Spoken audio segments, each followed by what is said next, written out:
looks like we are finally getting the real truth about why the Navy has been starving for a new album for nearly a decade. And it's not just about Rihanna focusing on Fenty Beauty or the baby fever cuz. Reportedly, the real reason has Jay-Z's fingerprints all over it. Tell me about your audition with Jay-Z. Tell me what he said to you. A really good audition. And what did he say to you? He said something to you.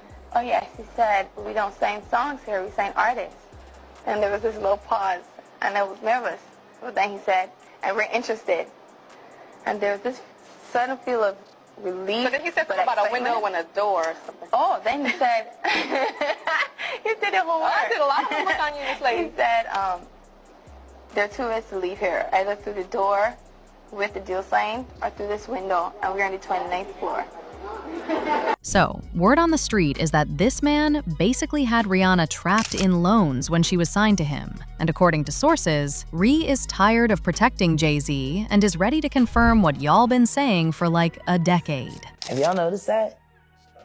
Yeah. They're blocking her records. Like if you go and try to add a song to a short, you know, the approved playlist when you put in search, you can't tag a Rihanna song to any of it. Not on Instagram at all. What? Why not? Especially anything from the Auntie album.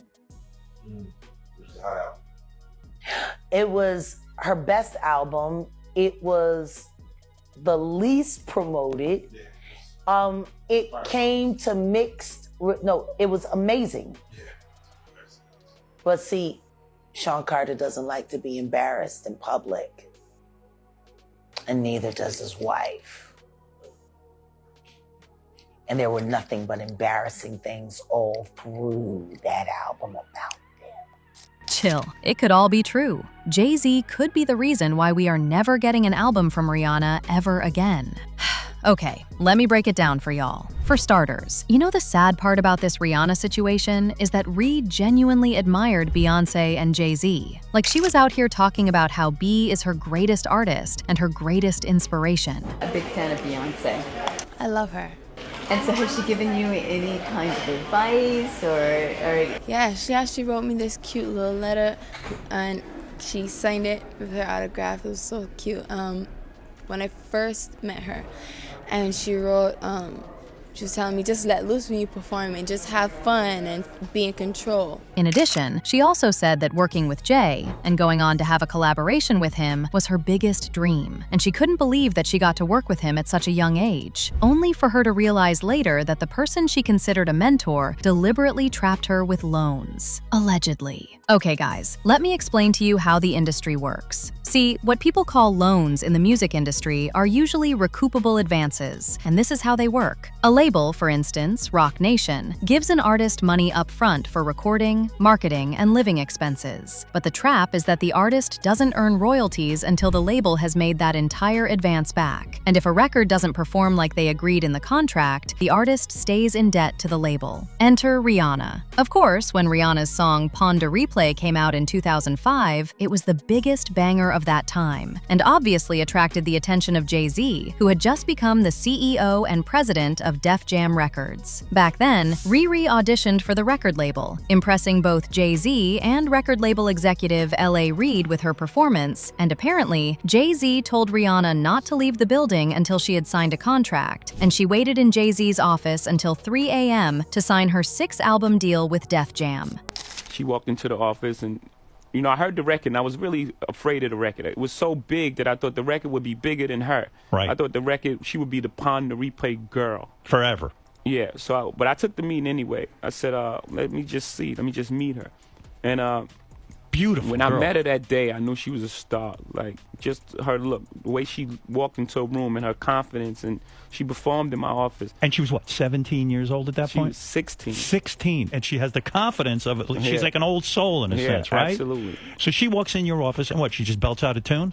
Belts out of tune, she performs, and I tell her, There's no way out of this office. I signed her that day. If only she knew that she had signed her life to someone who would make sure that her music career would go on permanent hiatus after a couple of hits, she would not have signed that deal. The thing is, Rihanna didn't just sign a contract in that legendary 3 a.m. meeting. She signed a life lease. And the assumption is that Hove knew she was a star and ensured her advances were so massive that she'd be paying them off until the year 3000. What's coming out now, and what Rhi is apparently revealing, is that she literally had to navigate a web of loans that kept her technically indebted to Roc Nation, even while she was topping the charts. And this is something that mainstream media will never tell you. Now, allegedly, the plan was to make sure that Rihanna was practically a slave to Roc Nation. But when Jay-Z could no longer control Rihanna, this is the first thing he did. He went behind Rihanna's back and leaked her album Anti prematurely. For those who may not be aware, Anti leaked on Tidal earlier than it was expected to,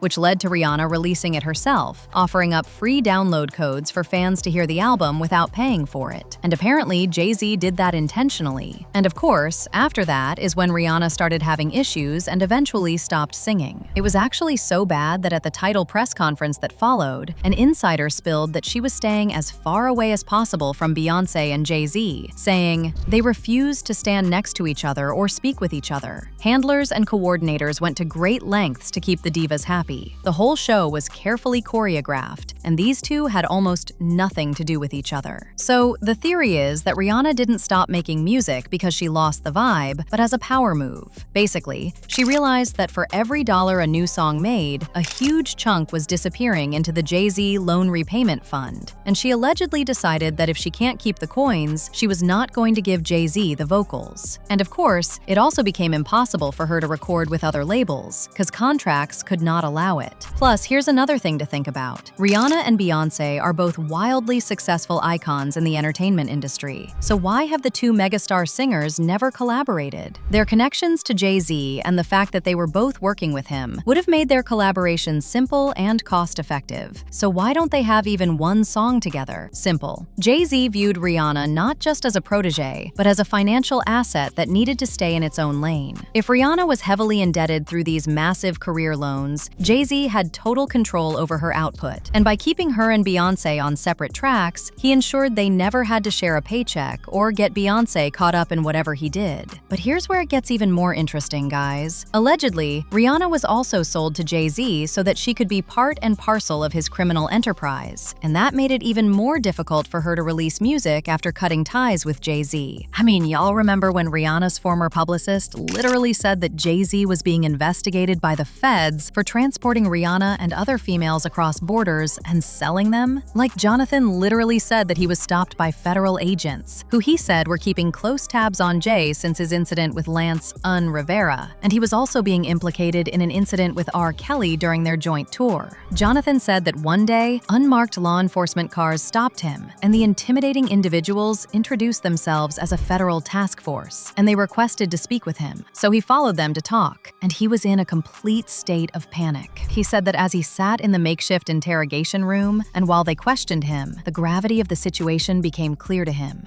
Apparently, the feds clarified that they were investigating Hova for allegedly engaging in adult activity with Rihanna when she had not yet turned 18, and illegally transporting her across international borders. And based on what Jonathan said, the feds said she wasn't the only one. There were many others. Ideally, this was one of the ways Jay-Z controlled Rihanna and made sure that everything about her life was tied to him in deals, contracts, secrets, crimes. Literally everything. Then, to top it all up, there were other allegations making rounds, even tying the Chris Brown infamous incident to Jay-Z. Allegedly, what most people have never known is the real root cause of what caused the fight. And word on the street is that it had a lot to do with Chris contracting STDs from Rihanna and made that she allegedly got from Jay-Z. Rumor has it that she got into a fight with Chris after he confronted her about always having something in her mouth, and Jay-Z worked hard to change the narrative. Well, at least this is what Jaguar Wright has been saying.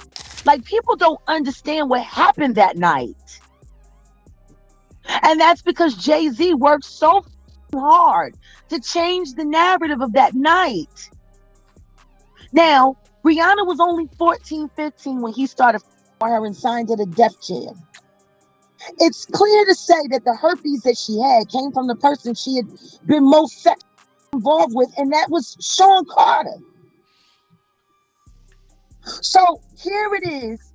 Chris Brown has his first herpes outbreak from a celebrity girlfriend who he was set up with, and it was supposed to be this and it was supposed to be that, and he was there so people wouldn't pay attention to the fact that she was Jay-Z. Basically, Jay controlled every aspect of Rihanna's life. And when you combine the mystery of those missing albums with the ironclad contracts of the Roc Nation era, it's easy to paint a picture of a mogul pulling strings behind the scenes to keep her trapped. Allegedly, Jay-Z is even the one who got her addicted to all sorts of substances, and a source even spilled on this, saying, "Rihanna is a complete lush drunk. She has been for years. It's really impacted her life, changed her personality, and ended a lot of her close friends and relationships. She should have gotten help a long time ago, but she has too many enablers around her who allow her to continue." Baby, the only good thing is that Rihanna realized she was being used to funnel money back into Roc Nation to settle old debts, so she stopped playing the game entirely. I mean, no more music means no more royalties for the label, and by refusing to release an album, Rihanna effectively starved the system that was trying to keep her in debt. She was smart enough to move her energy to Fenty, where Jay-Z didn't have any grip on her, and that's how Ri managed to be a billionaire all by herself. Y'all know that some other artists who worked with Jay have not been this lucky, and I won't even mention names. Anywho, at the end of the day, Rihanna didn't just pay off the loans, she bought the whole bank, and that was the biggest flex. But the next time the Navy starts pressuring her for another, y'all better sit back and look at what she possibly had to go through with Jay-Z and what going back to music would do to her. I mean, she's better off selling lip gloss for $30 than working her behind off to fill a stadium. So it did work out in the end, but let me know what you think about how Jay-Z apparently trapped her in loans and controlled her early life in the comments section below.